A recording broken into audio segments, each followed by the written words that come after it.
digo bem,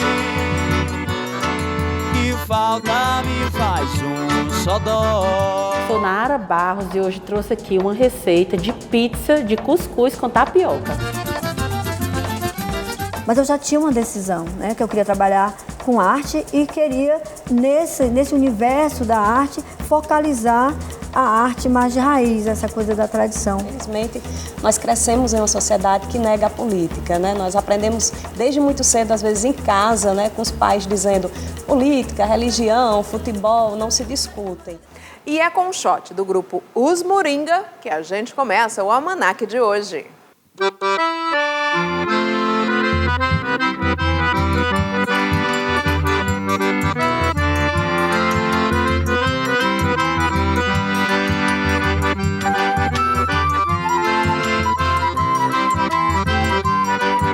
Ei, shot da saudade.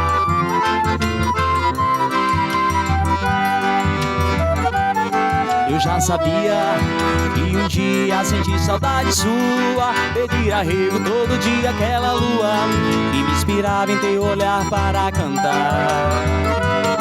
E o aconchego e o teu chamego agora só era lembrança. A paz não vinha, o jeito era entrar na dança. Queria te esquecer pra nunca mais sofrer, mas não é assim, pois ninguém manda em coração apaixonado. Eu tô entregue, eu tô desmantelado por causa de um amor que você me ensinou. E essa dor eu consolo com um toque de sanfona. Enquanto você não vem, te espero noite e dia, fazendo fantasia, recriando o nosso amor. E doeu sim, foi a saudade que bateu. Tem dó de mim, vem ficar mais eu. Me doeu sim, foi a saudade que bateu. Tem dó de mim, vem ficar mais eu.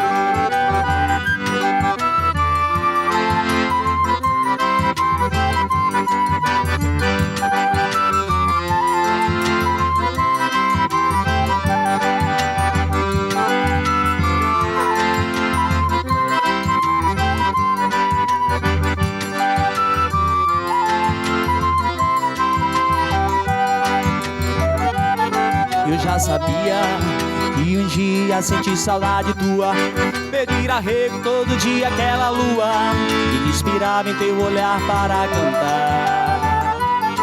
E o aconchego e o teu chamego agora só era lembrança. A paz não vinha, o jeito era entrar na dança. Queria te esquecer pra nunca mais sofrer, mas não é assim, pois ninguém manda em coração apaixonado. Eu tô entregue, eu tô desmantelado por causa de um amor que você me ensinou. E essa dor eu consolo com um toque de sanfona. Enquanto você não vem, te espero noite e dia, fazendo fantasia, recriando o nosso amor. Que doeu sim, foi a saudade que bateu. Tem dó de mim, vem ficar mais eu. Que doeu sim, foi a saudade que bateu. Tem dó de mim, vem ficar mais eu. Ei, shot da saudade.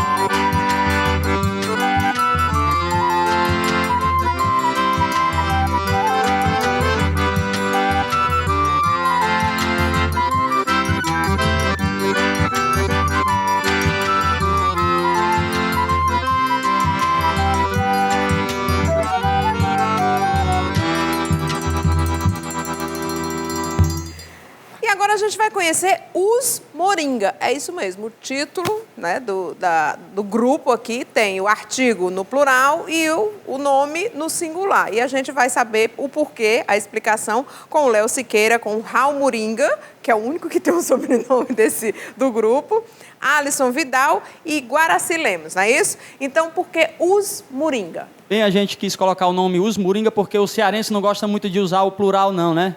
Às vezes chama os meninos, as meninas, e a gente quis fazer um negócio bem da nossa cara, a nossa terra, e ficou Os Moringa. E Moringa por quê? Por que não Os Meninos? Pronto, Os Moringa porque eu tinha uma moringa em casa, que é uma garrafa de barro usada muito pelos vaqueiros, para colocar água dentro, ou algum outro líquido, né?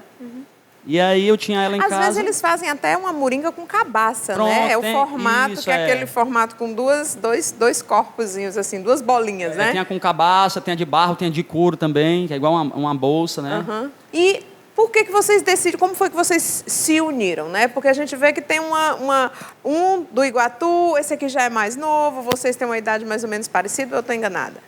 A gente tem uma idade parecida. O mais velhinho aqui é o Iguaraci. Mas como foi que vocês se uniram com o tio? Pronto. Não, na verdade, a equipe oficial do grupo é que são dois, que é o Zabumbeiro, que não está aqui hoje, o Ailton Pontes e o Ednardo, que toca triângulo. A gente convidou aqui para participar. Os meninos são só emprestados. Isso. Tá certo. A gente convidou aqui para participar o Léo, que ele é produtor do Messias Holanda e nosso vendo amigo. aqui. Como é que tá o Messias? Tá bem? O Messias Holanda está agora no processo de recuperação de fisioterapia, né? Um ícone da nossa cultura, eu trabalho com ele já há muito tempo, vim ajudar os meninos aí, a gente... Não sei se você veio com ele aqui quando ele veio tocar, né? Vim com ele. Aí a gente tem um prazer muito enorme, porque ele é um ícone da cultura, né? A gente deve muito a ele, não só aqui, os povos mal sabem, mas... Ele é contemporâneo de Gonzaga, de Dominguinhos, gravou com todos os marinês, com todos os mestres, Jackson do Pandeiro, né? Messias é nosso, é o homem do pé de coco, né? Vamos trepar todo mundo no pé de coco, né? Tá doido que você se recupere logo pra gente te ver subindo no pé de coco de novo.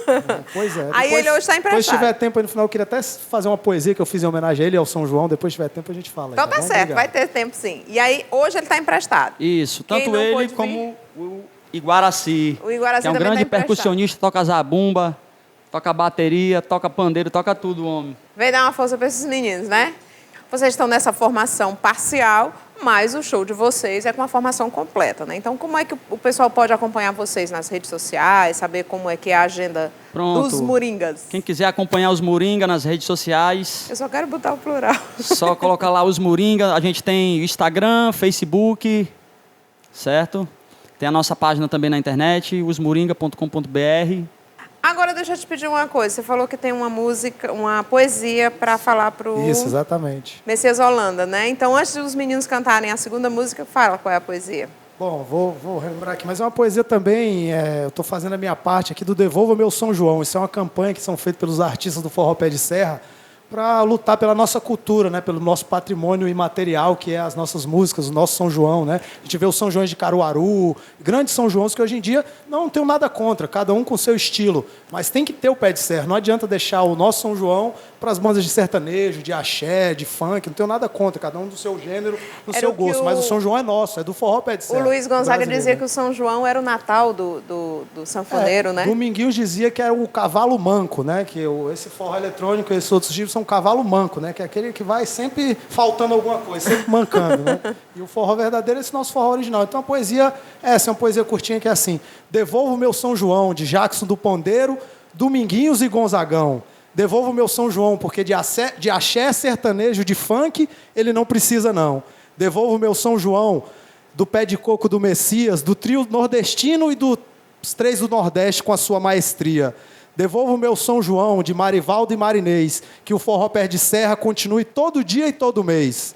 Devolvo o meu São João, que o povo entenda que sua identidade cultural não se vende e não se compra, e que do verdadeiro forró não se pode abrir mão, seguindo a escola de Januário a Gonzagão. Obrigado, pessoal. Viva o nosso Forró Pé de Serra e viva o São João de verdade. E cada ritmo tem o seu espaço, tem o seu momento certo. O carnaval tem o mês de fevereiro, né? Então, você pode dançar o samba, dançar durante o mês de fevereiro o carnaval. O São João tem o Forró Pé de Serra e os outros ritmos. Vamos tentar encontrar uma festa aí. São 12 meses ao longo do ano, dos 12 né? meses eles já tocam no Brasil inteiro, né? Então, o Pé de Serra, que ele toque no São João e continue também. Quem sabe um Pé de Serra na festa de Barretos, né? Quem sabe um Pé de Serra no Fortal. Então vamos abrir aí a porta aí, já que a gente está abrindo a porta do São João, abre a porta do Pé de Serra e vamos todo mundo ser feliz junto. Vamos fazer uma festa aí logo com todo mundo, né? É isso mesmo. Meninos, então a gente vai ouvir. Agradeço demais a presença de vocês. No final do programa eles voltam e quem quiser pode baixar as músicas no... suamusica.com. Tá certo, só procurar Os Moringa, MURINGA.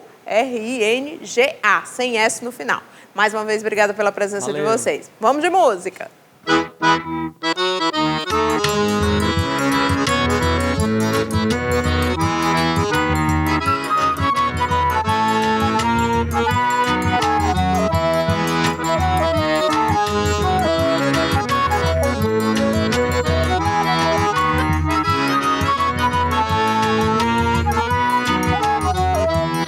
Moça bonita, teu corpo cheira ao botão da laranjeira. Eu também não sei se era, imagine o desatino. É um cheiro de café ou é só cheiro feminino, ou é só cheiro de mulher.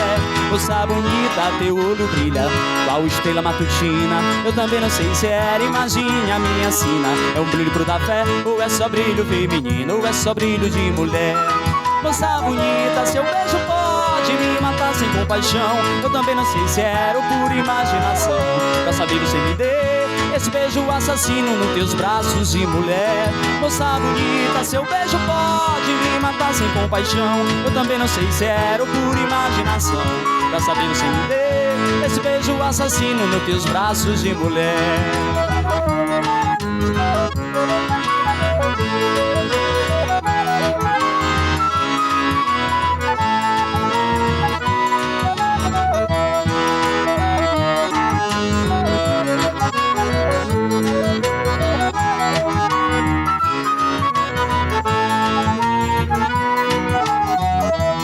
Moça bonita, teu corpo cheira ao botão da laranjeira. Eu também não sei se era, imagine um desatino. É um cheiro de café ou é só cheiro feminino, ou é só cheiro de mulher. Moça bonita, seu olho brilha qual estrela matutina. Eu também não sei se era, imagine a minha sina. É um brilho pro da fé ou é só brilho feminino, ou é só brilho de mulher. Moça bonita, seu beijo pode me matar sem compaixão. Eu também não sei se era ou por imaginação. Pra saber você me dê esse beijo assassino nos teus braços de mulher. Moça bonita, seu beijo pode me matar sem compaixão. Eu também não sei se era ou por imaginação. Pra saber você me dê esse beijo assassino nos teus braços de mulher.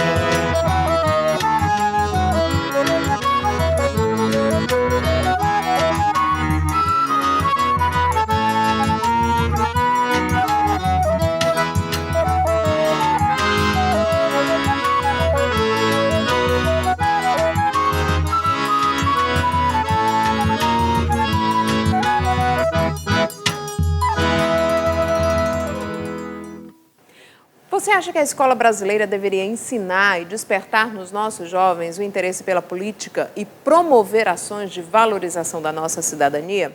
Para falar sobre esta questão, está aqui com a gente a professora universitária e cientista política Carla Micheli. Seja bem-vinda ao nosso Almanaque Cultural. Muito obrigada pela presença.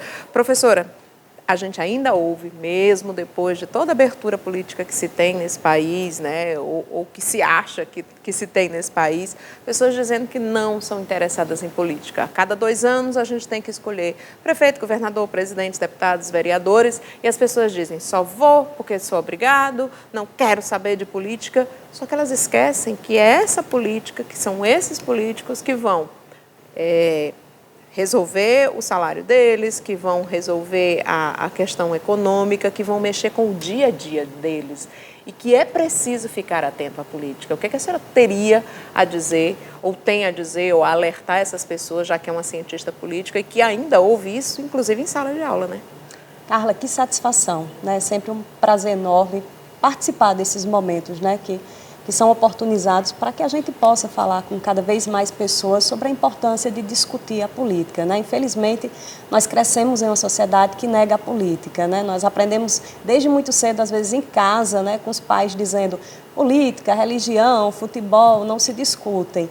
E política diz respeito à nossa vida cotidiana, né? Etimologicamente, a palavra política, que remonta ao tempo da Grécia Antiga, está ligada à ideia de convivência, de vida em comum. Então, todos nós somos naturalmente animais políticos, porque cotidianamente nós tomamos decisões e essas decisões afetam a vida em coletividade. Então, até aquele indivíduo que estufa o peito, diz eu odeio política, eu vou anular meu voto, eu não vou votar, esse indivíduo, ao negar a política, está fazendo política. O fato de votar nulo ou de não comparecer interfere no resultado eleitoral. Então, E isso já é uma posição política. política, né? Exatamente, isso já é fazer política. Nós não temos como nos abster de um processo político. O nosso cotidiano, né, as coisas mais simples, como, por exemplo, pagar uma passagem de ônibus, né, ir ao supermercado, fazer uma feira, pagar a conta de energia, né, tudo isso que diz respeito ao nosso cotidiano passa por decisões políticas, né? Nós tivemos recentemente aí um aumento no preço do combustível e isso impacta diretamente a vida do cidadão brasileiro e impacta no momento mais cruel, que é o momento de ir ao supermercado, de comprar algum produto para alimentar a família, no momento de fazer um deslocamento pela cidade, para ir trabalhar, para levar o filho na escola. Não, e quando ele vai fazer o supermercado, o preço da fruta, da carne, do pão, de tudo que ele vai comprar, vai aumentar porque o frete é feito com um caminhão, com um transporte que usa gasolina, porque também se acabou aqui as ferrovias desse país, porque se pelo menos ferrovia ainda existisse, poderia ser um pouco mais barato o transporte de mercadorias. Mas isso também influencia, né? Exatamente, a nossa produção escoa pelas rodovias. Então, obviamente, que o aumento no preço de combustível tem um efeito cascata e vai impactar diretamente a vida, inclusive, de pessoas que não têm um automóvel movido a combustível, mas que necessitam viver, necessitam ir ao supermercado, necessitam pagar uma conta de energia e tudo isso, obviamente, tem a ver com questões que são decididas no âmbito da política. Agora, por que o brasileiro é tão passivo? Ou só temos- se revolta em momentos quando dizem que a massa grande está... não, agora eu vou me revoltar. Mas está todo mundo de braços cruzados, o mundo desabando. E o pessoal de braços cruzados? Nós temos várias teorias que explicam a inércia social no Brasil, né? Algumas teorias falam, por exemplo, do nosso processo de colonização, né? Sempre houve uma negação da cidadania. Nós temos a formação do Estado brasileiro como um desdobramento da família.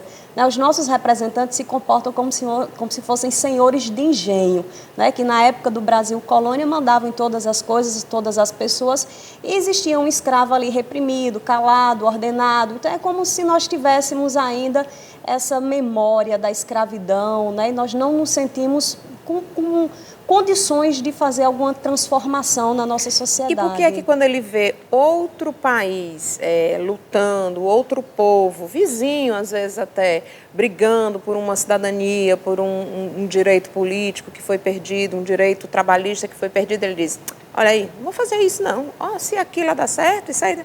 Por que ele não se enxerga também nessa manifestação? Um problema sério na nossa sociedade que o custo da participação é muito alto no Brasil. É muito alto, primeiro, porque se você investe em um projeto de transformação que não é bem sucedido, o preço da retaliação pode ser muito alto.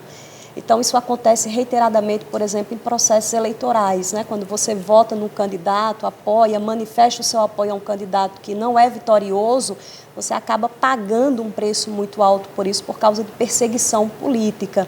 E ainda há um outro aspecto, não há um sistema de recompensas no Brasil, né? Muitas vezes as pessoas até se mobilizam, até cobram, mas a resposta não vem. Então, você não vai despender nenhum esforço quando você sabe que não vai ter nenhuma consequência, né? Que aquilo que você está fazendo, aquele esforço que você está mobilizando, ele não vai ter nenhuma consequência prática.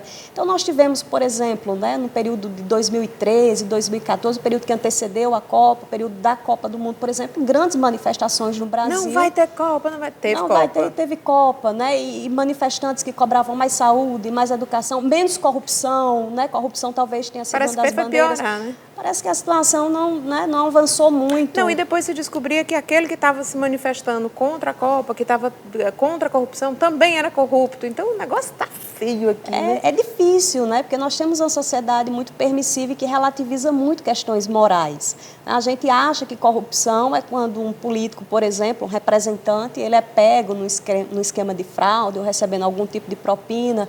mas nós não reconhecemos os nossos atos cotidianos como corrupção, né? Quando a gente tenta subornar alguém, quando a gente recebe um troco a mais e não devolve, quando a gente pega tenta a levar fila vantagem, sem estar grávida, quando né? leva Quando conhece os boletos da família inteira, entrega para o idoso da família para ir pagar no banco. Aí nós não reconhecemos como algo equivocado, né? Como algo que vai ser um empecilho para a construção de uma sociedade mais igualitária, de uma sociedade mais democrática. Então, o brasileiro ainda relativiza muito essas questões, né? E talvez esse momento em que as pessoas realmente estão insatisfeitas, isso é muito claro, né? Os índices de aprovação aí das nossas casas representativas, né, dizem muito a respeito disso. Há uma desconfiança generalizada em relação ao campo da política, né? Mas, de uma maneira geral, também não há acompanhamento dos mandatos, né? Eu acho que no Brasil, até no período eleitoral, há uma certa preocupação, as pessoas querem saber, porque tem a propaganda de rádio, de televisão. Na reta final da campanha, o índice de audiência sobe nessa propaganda, então as pessoas começam a discutir quem são os candidatos, o que é que eles estão propondo. Mas, passado o momento eleitoral, as pessoas esquecem em quem votaram. Eu acho que só lembram dos principais. Lembram em quem votou para governador, para prefeito, para presidente. Agora esquecem os deputados, que são eles que acabam fazendo os acordos e ganhando bilhões. Em Brasília, que a gente viu ultimamente. E é de uma forma tão descarada que a gente fica assim, meu Deus, tá aí a mala, tá aí o dinheiro, tá aí as imagens, tem uma gravação, mas ninguém faz nada. Talvez em virtude disso, né, uma preocupação muito grande do brasileiro, e a avaliação do governante também está muito relacionada a isso, com as questões econômicas do país. Esse nível de insatisfação em relação ao atual presidente da República talvez esteja relacionado à questão econômica. Se a situação econômica fosse mais favorável, as pessoas nem estariam discutindo tanto essa questão da corrupção, né? A insatisfação é muito mais em relação à situação econômica do que propriamente a essas questões morais. E tende a piorar, né? Porque o que foi gasto aí de bilhões em liberação de verba, que deveria ir para a saúde, que o povo quer tanto, para a segurança, que o povo tanto implora, vai para outras coisas, né? Porque ele queria o voto. Carla, nós temos no Brasil um sistema presidencialista de coalizão. Isso significa dizer que um presidente, para chegar ao poder, precisa fazer uma ampla coligação política. Essa coligação com diversos partidos no governo, ela tem que virar uma coalizão, porque o presidente ele precisa do Congresso para governar. E aí acaba que essa coalizão ela passa também pela compra de apoio, né, por práticas de fisiologismo, de nepotismo, né, algo completamente danoso a uma república, né, um país que se pretenda democrático. Mas, infelizmente, é a forma como os presidentes conduzem o poder no Brasil, né? E mais um exemplo disso foi exatamente na votação, né, em que a Câmara dos Deputados teria que apreciar o parecer lá do relator da Comissão de Constituição e Justiça sobre a denúncia, né, pela primeira vez na nossa história, um presidente é denunciado, né, por corrupção passiva. Então, foi só mais um exemplo. Uma das, né? Porque diz que vem muitas por aí, né? Teria sido a primeira, né? Ninguém sabe como vai ficar a situação da Procuradoria-Geral da República, porque a partir de setembro assume um outro procurador, né? Inclusive sai um procurador, Janot, né? sai o Janot e entra a Dodge, que inclusive era um nome pretendido pelo presidente Temer, né? Preciso dizer que o Procurador-Geral da República exerce uma função importantíssima, né? No sentido da vigilância, para garantir essa moralidade pública, né? E, obviamente, quando você tem uma pessoa que não tem esse compromisso, você também tem aí um comprometimento muito grande, né? Dessa vigilância acerca das ações de um presidente da República. Eu falo já nessa questão da mulher lá e na Procuradoria-Geral da República, mas quando eu comecei a nossa entrevista, eu falei da possibilidade de você ter na escola a discussão e a valorização da cidadania, a discussão da política e a valorização da cidadania. Mas aí teve uma modificação também no currículo do ensino médio, em que agora ou você vai para um lado ou você vai para o outro, ou você quer ser logo um trabalhador ou você vai para outra área. Eu não fui consultada, eu não sei se a senhora foi consultada, mas dizem que 70 e tantos % da população aprovou. Eu não estou no meio desses 70 e tantos %. Mas, inclusive, nessa modificação, foi tirada a possibilidade de se discutir a política na sala de aula, né? Ou seja, teremos mais alunos sem nenhum tipo de conhecimento político?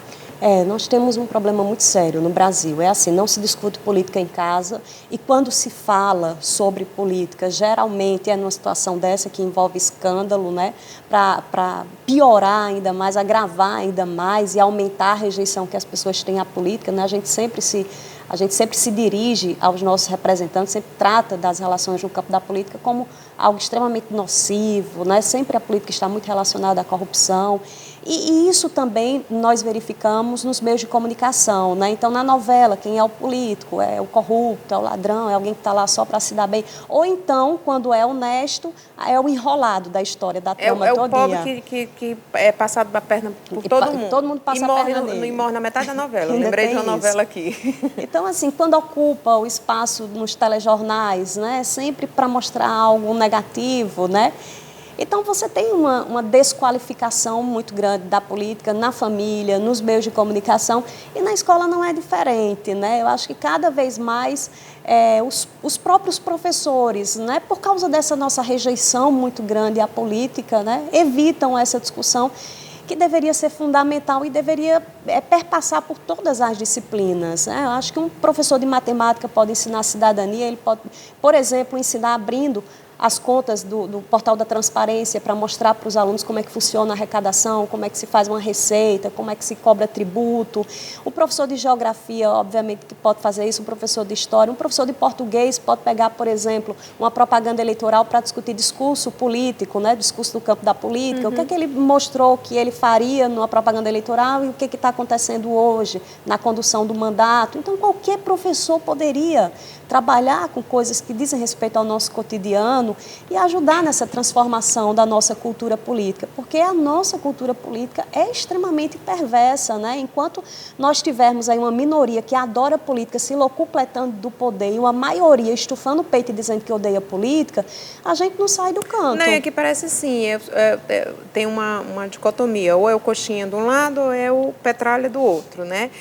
E o Brasil está no meio disso, gente. Falta uma união. A gente vê que em outros países tem a esquerda e tem a direita. Aqui ninguém sabe quem é a esquerda, quem é a direita. A esquerda daqui a pouco está se unindo com a direita. Não existe uma lógica na política brasileira. Carla, mais uma vez eu vou falar da votação na Câmara dos Deputados, né, da denúncia envolvendo o presidente Michel Temer. Ali ficou muito claro a fragilidade das nossas organizações partidárias. Todos os partidos rachados, né? Parecia que não existiam partidos políticos. Os que estavam aliados com ele até pouco tempo. Os que estão, inclusive, no governo, né? Como o DEM, como o PSDB, né? Uma clara demonstração ali de divisão extremamente profunda. 22 a 21. Né? Exatamente. Então, assim, parece que não existe uma organização partidária com ideologia clara, com propósitos bem definidos, né? E ficou muito claro que o que prevalece no jogo político hoje é um centrão ali que ninguém sabe direito o que pensa. É que o samba do crioulo doido e o que prevalece é o meu primeiro, não no pirão, o que vale farinha é o meu pouca, meu pirão primeiro. É por aí, exatamente né? isso. Quando a senhora, como cientista política, que já deve ter visto isso em outro, tem algum outro exemplo no mundo parecido com o Brasil, que tenha dado certo? Nós não somos...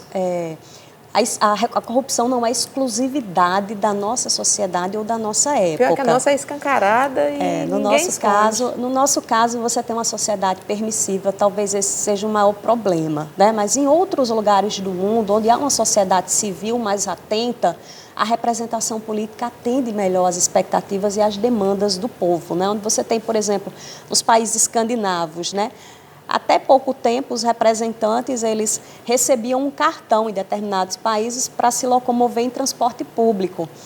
E o contribuinte começou a achar que isso aí é indevido, que ele tem que pagar pelo transporte que ele utiliza, como qualquer indivíduo paga pelo transporte que utiliza no seu deslocamento.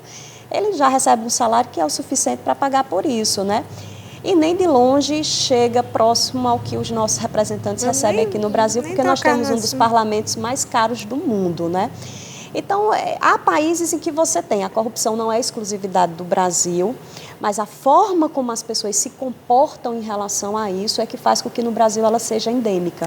Mas, assim, tem algum exemplo parecido com o Brasil, em que o negócio estava bagunçado e entrou nos eixos? Carla, o exemplo que nós temos do que aconteceu, o que está acontecendo agora em relação à Operação Lava Jato, né? Ela é inspirada numa operação que aconteceu na Itália, chamada de Mãos Limpas.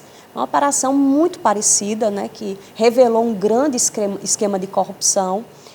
E quando as pessoas acham que a pátria estava salva, veio a eleição do Silvio Berlusconi na Itália.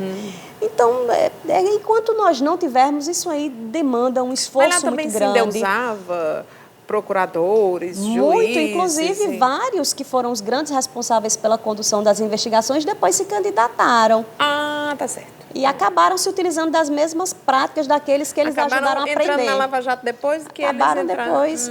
Então, enquanto nós não tivermos, nós não podemos acreditar que vai existir um Messias, que vai existir um Salvador da Pátria. O processo eleitoral por si só não resolve o problema. Nós precisamos de uma nova cultura política. Agora, falando em nova cultura política, também está no meio das reformas aí uma reforma política que pretende deixar a chapa, digamos assim, bem fechadinha para que ela seja eleita daquela... Explica direitinho aí para a população que ainda não atentou para esse detalhe do que vem por aí. Se fala em reforma política no Brasil há muito tempo. Né? Uma reforma realmente que mude essa lógica de condução do indivíduo ao poder, né? Da forma como esses indivíduos chegam ao poder. Então, dentro disso que chamam de reforma política, há vários pontos. Né? Um deles diz respeito ao financiamento das campanhas eleitorais. E aí, como esse projeto está há muito tempo no Congresso Nacional e os congressistas não se dispõem a discutir seriamente, a votar seriamente, em relação, por exemplo, ao financiamento das campanhas eleitorais, o Supremo se posicionou em 2016, né, proibindo o financiamento empresarial de campanhas eleitorais. Então, ainda há a possibilidade no Brasil de financiamento privado, além do dinheiro público que já vai para as campanhas eleitorais, inclusive o dinheiro do fundo partidário, que é dinheiro do contribuinte. Além disso, há também a possibilidade do financiamento privado, mas ele só pode ser feito por pessoas físicas. Isso aí foi o posicionamento do Supremo. Mas a questão do financiamento, que não está na nossa Constituição clara, não é regulamentado, ainda é pendente de discussão e aprovação pelo Congresso Nacional. Além da questão do financiamento, há outras questões que são importantes também dentro dessa reforma, como, por exemplo, o voto distrital ou o voto distrital misto, que é para fazer com que o representante ele esteja mais próximo do seu representado. Porque da maneira como nós escolhemos hoje os nossos representantes para os cargos legislativos, existe a possibilidade de você votar em alguém, por exemplo, numa cidade de Fortaleza. Né? Você tem uma Câmara de Vereadores, existe a possibilidade de você morar num bairro da periferia e votar em alguém de um bairro nobre da cidade. E aí, quando você vai recorrer a esse indivíduo, como é que você faz para encontrá-lo? Então, até do ponto de vista geográfico, ele está distante.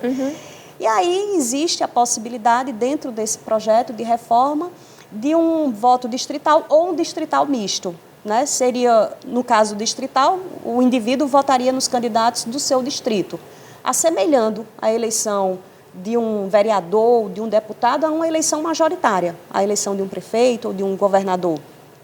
E o distrital misto, nesse caso, 50% seria do jeito que é hoje, os outros 50% através do voto distrital. Agora, né? tudo isso tem que ser aprovado antes de outubro para valer na próxima eleição. A gente já, para o próximo ano, a gente já esquece aí uma série de coisas, né? Além, claro, dessa questão da cláusula de desempenho, né? De que os partidos políticos tenham que ter alguma representatividade, porque hoje é muito fácil fundar um partido político no Brasil. E hoje nós temos 35 agremiações partidárias. Vamos fundar um partido só de mulheres, nós? É muito bom. Mas Inclusive, já tem o Partido da Mulher Brasileira. Que tem homens, né? Inclusive durante algum tempo tinha mais homem, inclusive, do que mulher. Então... Como é que é essa história da mulher na política brasileira? A gente tem que ter uma representatividade de 30%.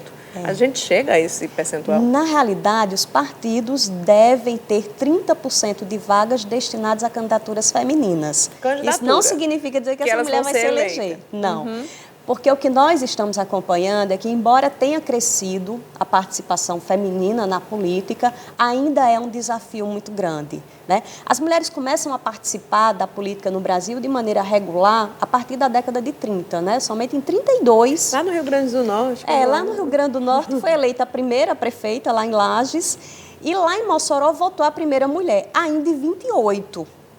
Mas ambos... Né, tanto a eleição quanto a votação foram cancelados. A mulher se elegeu, mas não conseguiu assumir, nem tampouco o voto foi computado. Tinha que dar um jeito de tirar a mulher da história, né? Então, isso aconteceu antes né, do Código Eleitoral Provisório de 32 permitia essa participação feminina. Mas quando a mulher começou a participar, existia uma série de condições, né? Tinha que ser casada, o marido tinha que dar permissão, né? Porque afinal de contas ele estava garantindo que ela não ia fazer besteira. Ou então tinha que ser uma mulher de posse, né? Que fosse funcionária pública. É somente a partir dos anos 40 que o voto passa a ser obrigatório para a mulher, né, de maneira mais regular, mais sistemática, essas mulheres começam a participar da política. Mas isso não significa dizer que o problema foi resolvido. Hoje a gente continua... É uma tragédia, porque embora tenha crescido essa participação ao longo da história, hoje nós temos mais de 50% do eleitorado feminino e, por exemplo, na Câmara dos Deputados é um pouco mais de 10% de composição feminina. E a política é machista. É extremamente machista. Você tem que ser mulher macho para poder sobreviver no campo da política. Tem que ser paraíba masculina, mulher macho, sim, senhor. Tem que ter. E ai de quem se atreve a enfrentá-los, né? Porque leva muito... Deixa-me ver aqui qual o nome certo eu poderia dizer. É um confronto de gigante contra Davi, né? É muito difícil, né? Primeiro por causa dessa cultura machista. Então, por exemplo, a obrigatoriedade, né, de 30% de reserva de vagas para candidaturas femininas, mas na eleição de 2016, por exemplo, quase 13% das candidaturas femininas não receberam sequer o próprio voto. Então, a mulher é candidata e nem ela votou nela. Nem as mulheres votam nas próprias mulheres? Não há um nicho específico da sociedade que tem um maior percentual de rejeição às candidaturas femininas. Isso é disseminado na cultura brasileira. Ninguém acredita então, assim, na mulher. Ninguém acredita na mulher. Não tem a ver com a questão de gênero, não tem a ver com a questão financeira, né, com a renda, não tem a ver com a escolaridade. É geral. Ninguém acredita que o espaço público seja o espaço ideal para a mulher. Professora, a gente vai encerrar a nossa entrevista aqui, mas 2018 é ano de eleição. Um recadinho aí para o nosso público que está nos assistindo, de uma cientista política e professora universitária. Olha, Carla, hoje nós temos muitos canais que nos possibilitam saber, né, acompanhar o cotidiano da política brasileira. E tudo pode ser feito de maneira muito cômoda, né? A gente não precisa sair de casa, por exemplo, para escutar os discursos parlamentares que são proferidos na Câmara de Vereadores, na Assembleia Legislativa, na Câmara dos Deputados, no Senado Federal. A gente pode acompanhar isso de casa. Nós podemos saber como estão votando agora com essas reformas todas, como é que votaram os deputados cearenses, os senadores cearenses. Se a gente concorda com o posicionamento, mantenha aquele indivíduo lá. Mas se nós não concordamos, né, com o posicionamento que ele tem adotado, com a forma como ele tem conduzido o mandato, esse indivíduo é apenas um representante do povo. Se ele vai para lá e age em dissonância com aquilo que é a expectativa popular, o mínimo que se espera do eleitor é que não reconduza esse indivíduo ao poder. Então é muito mais cômodo hoje, é muito mais fácil você ter informação acerca do campo da política.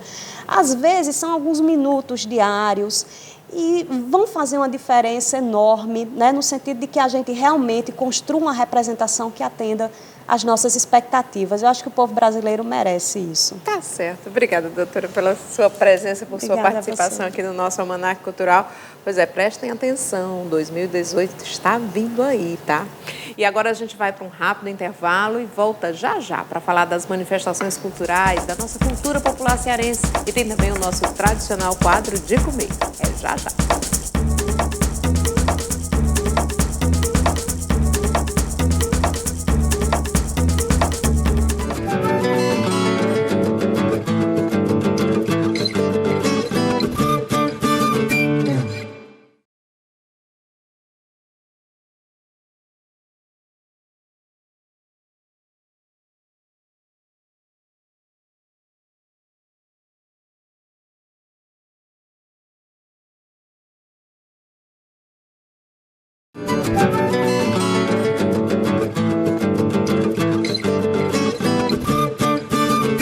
Estamos de volta para deixar você com água na boca. Olha só o que temos para hoje no nosso quadro de comer.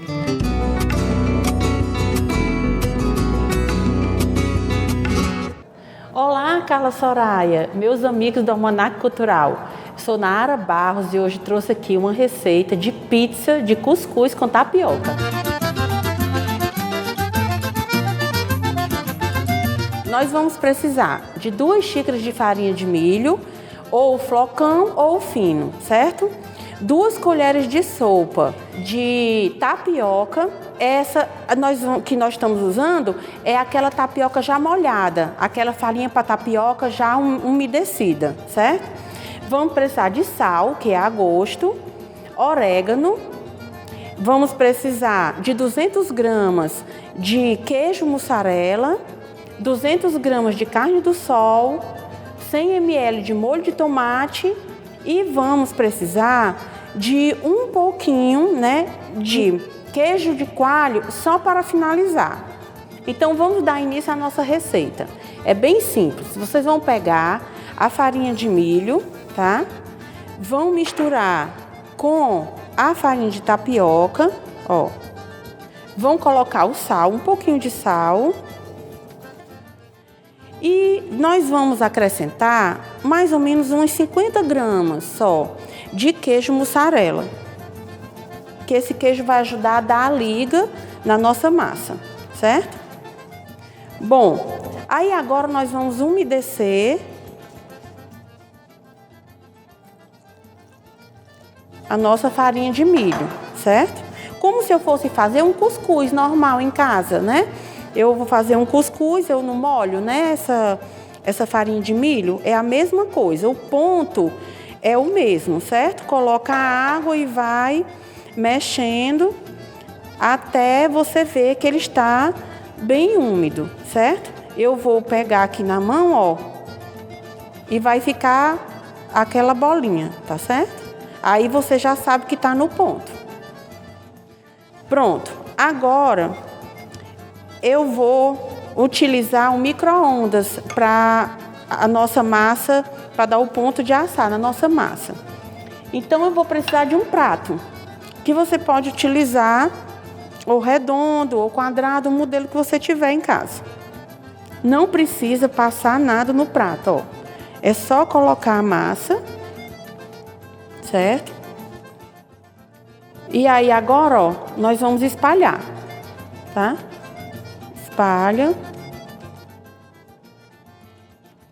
Pronto, agora eu vou levar ao micro-ondas durante 3 minutos.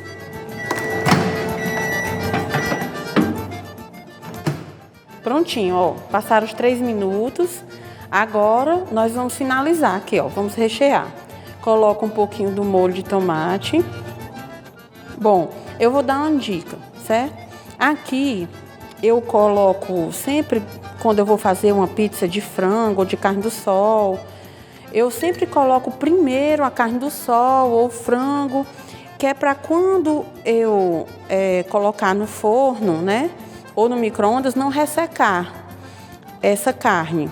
Se eu for fazer no forno, eu vou fazer do mesmo jeito. Vou pegar uma assadeira, vou colocar lá a minha massa já prontinha, né, já molhada do cuscuz. Vou colocar no forno, vai mais ou menos durante uns 20 minutos de forno. Quando eu retirar, eu vou fazer o mesmo processo. Vou colocar primeiro o molho, depois, aqui nós estamos usando carne do sol, né? Mas poderia ser frango, poderia ser queijo e presunto. Se for frango, vou colocar o frango e depois o queijo. Foi o que eu fiz aqui, ó. Eu peguei queijo mussarela e misturei com aquele queijo de coalho que eu falei para vocês.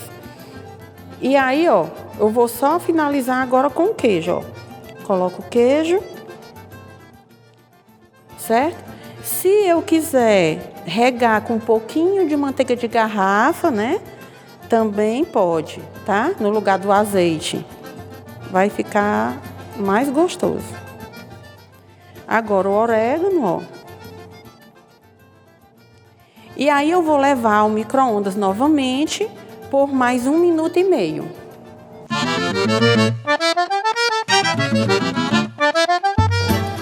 Bom, pessoal, tá pronta a nossa pizza, tá? Espero que vocês gostem, tenham gostado da nossa receita. Um abraço, Carla Soraya, pessoal da Monaco Cultural, e até a próxima. Tá aí, mas uma delícia do nosso quadro de comer, uma sugestão que você pode fazer em casa, só para você, para a família, convida os amigos ou aquela pessoa especial. E aí você testa como é que estão os teus dotes culinários. Agora nós vamos falar da importância da cultura popular como forma de fortalecimento da nossa identidade cultural. É com muita alegria que eu vou receber agora no nosso Almanac Cultural a professora, doutora em artes pela Universidade Federal de Minas Gerais, Lourdes Macena, que é carinhosamente conhecida como professora Lourdinha, querida professora, que na época chamava Escola Técnica, agora já mudou de nome, né? Agora já passou para IFCE, agora já é curso superior, mas continua sendo uma grande referência para nós na cultura popular aqui no Ceará. Obrigada por sua presença, professora. Obrigada também pelo convite. O seu interesse pela cultura popular começou bem antes de chegar à universidade, à escola técnica, aos bancos de ensino? Isso, eu sou filha do sertão, né? Sou filha do Vale do Jaguaribe, filha de tocador de sanfona, acordeon, meu pai era sanfoneiro, tenho vários tios também que adoram sempre estar envolvido com instrumento. Minha avó fazia renda, enfim, minha família é uma família humilde do sertão do Vale do Jaguaribe, de Limoeiro do Norte, mais precisamente de um lugarzinho chamado Congo, que hoje não existe mais. E meus pais eram primos legítimos, a gente veio para Fortaleza bem cedo para estudar. Aos 13 anos, eu descobri que essa coisa aqui na capital, muita coisa que a gente fazia no interior, as pessoas utilizavam aqui como, chamava dança folclórica, né, e tal. E se reportavam. E para vocês era uma coisa normal? No caso, eu via muito essa questão, o sanfoneiro, né, os violeiros e tal, muito como uma coisa que era algo que se deveria rememorar e tudo mais. E pela proximidade e por ser familiar, eu comecei nessa época a fazer essa questão da dança por um prazer, digamos assim. Nunca tinha pensado que eu iria enveredar no campo profissional, né? Isso com 13 anos e tal. Aos 17 anos, eu tomei uma decisão para fazer música, né? Eu me formei, sou licenciada em música. Na verdade, eu já fui fazer música porque eu queria trabalhar com arte. E nessa época, o Ceará só oferecia como formação na área artística a licenciatura em música da UES. E eu fui para lá, então.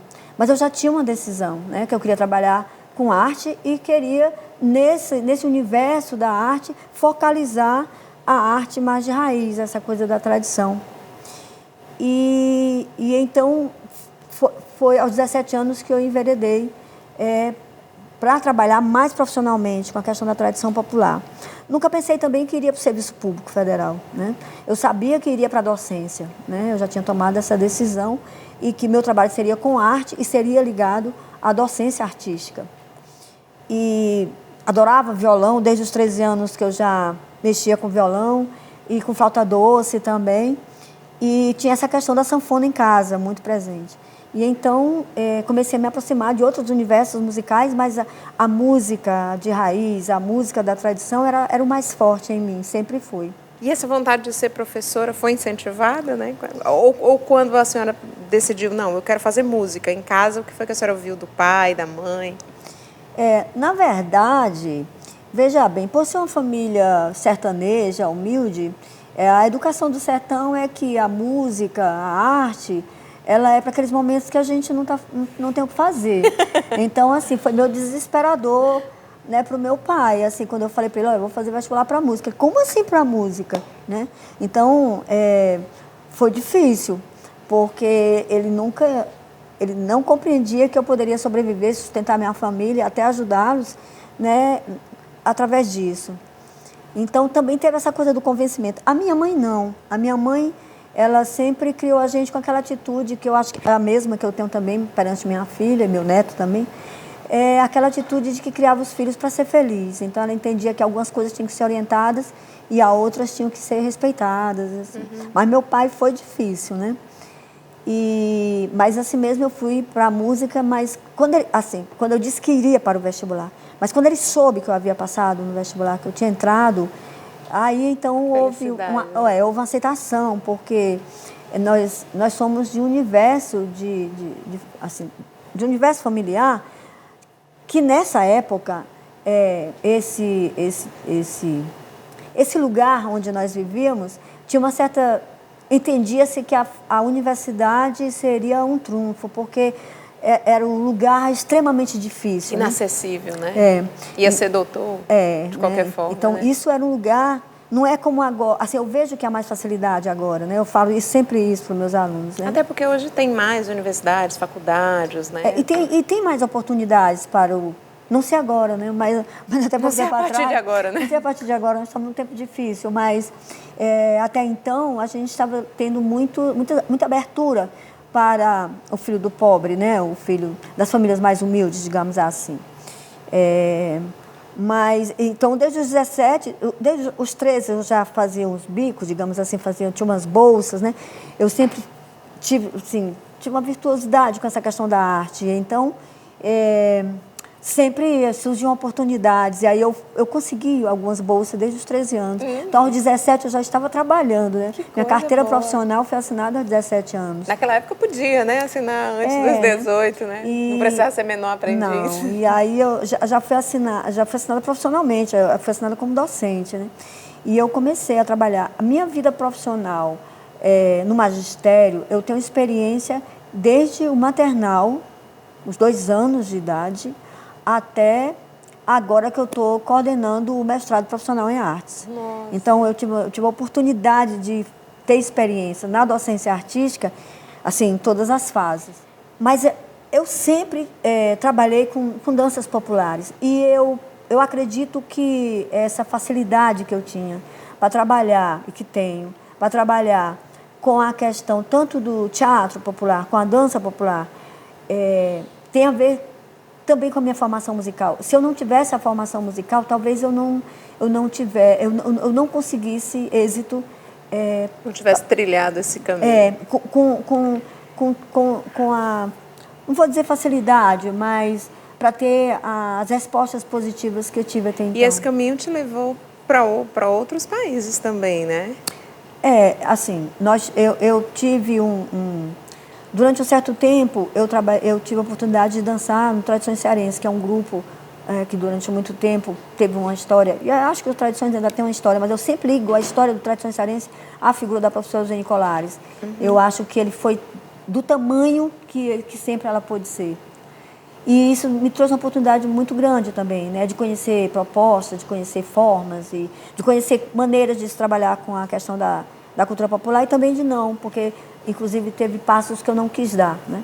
Mas isso me levou também para o exterior, e bem posteriormente eu resolvi também estar em outros lugares, já que eu também tenho algo que sempre me aproximou da América Latina. Então já fiz um trabalho em palco, né, um trabalho cênico em 2007 sobre a questão da América Latina, tendo o Brasil como um lugar de chegada e partida.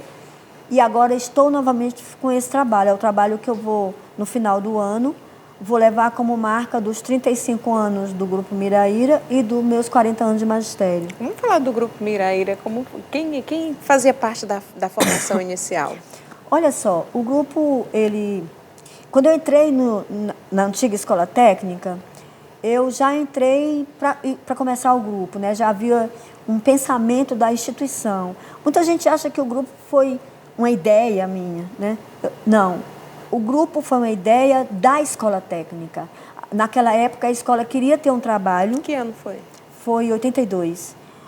A escola queria ter um trabalho que pudesse aproximar os jovens técnicos, né?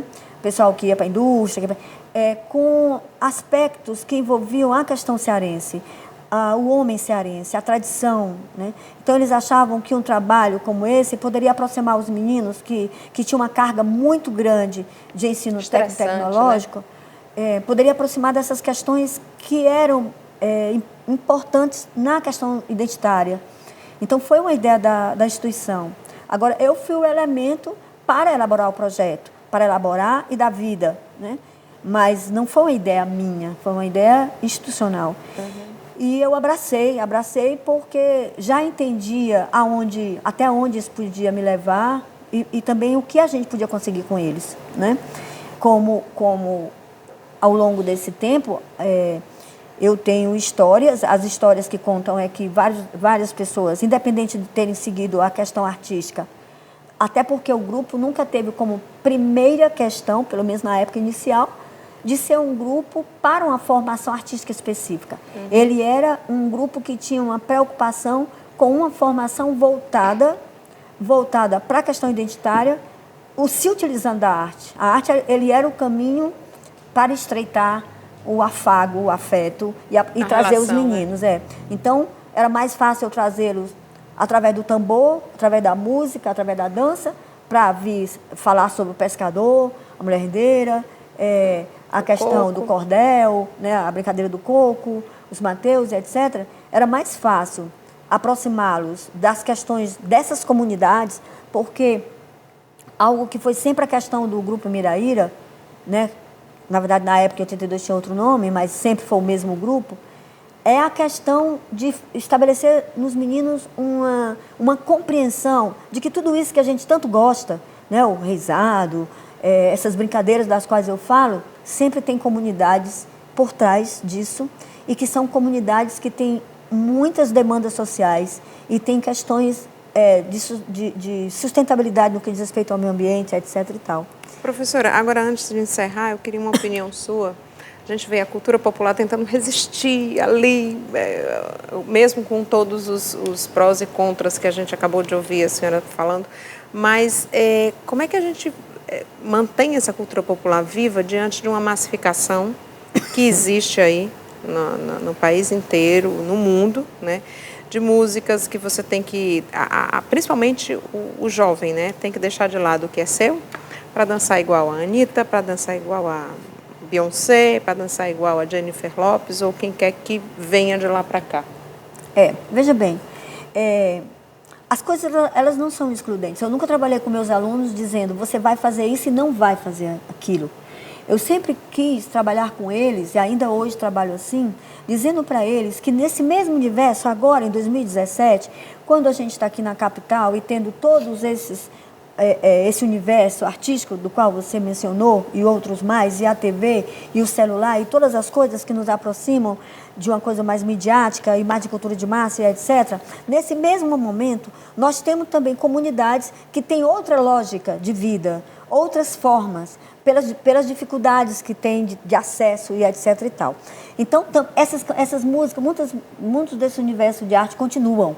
Tanto as formas de dança, de teatro e etc. E elas continuam. Como é que a gente pode fazer com que a juventude mantenha? Possibilitando que elas possam ser cantadas, dançadas, vividas e entender que esse universo da tradição ele não é uma coisa do passado, ele é algo do presente. Contínuo, mas ele tem uma ancestralidade, ele tem um passo e a forma dele estar sempre e servir para as outras gerações é a gente dar a oportunidade da juventude viver também junto com tudo que eles vivem.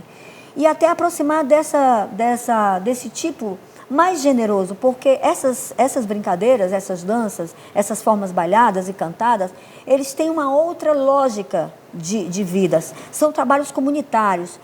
Uma brincadeira de boi, ele trabalha com um agrupamento de pessoas que aprendem entre si, que ensinam entre si, que elaboram seu figurino entre si e que é uma arte totalmente colaborativa, né, com tudo que se pode imaginar.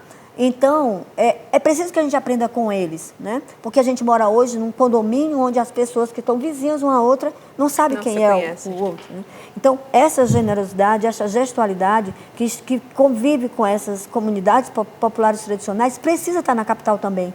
E precisa estar convivendo como algo que existe hoje. Então, seu programa, o jornal, a imprensa... Tem muita coisa que vem colaborando com um espaço alternativo para também se evidenciar essas formas. E eu acho que isso é uma forma de existência também.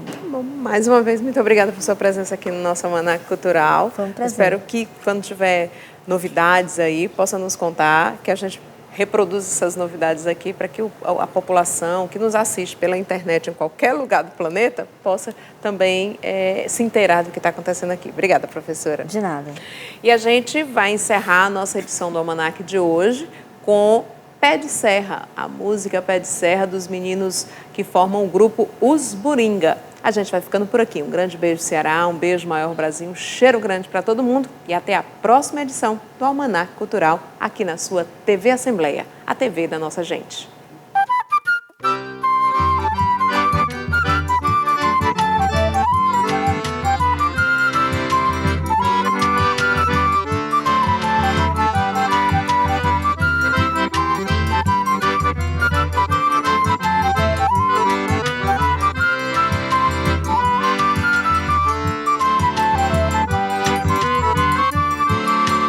falta eu sinto de um bem.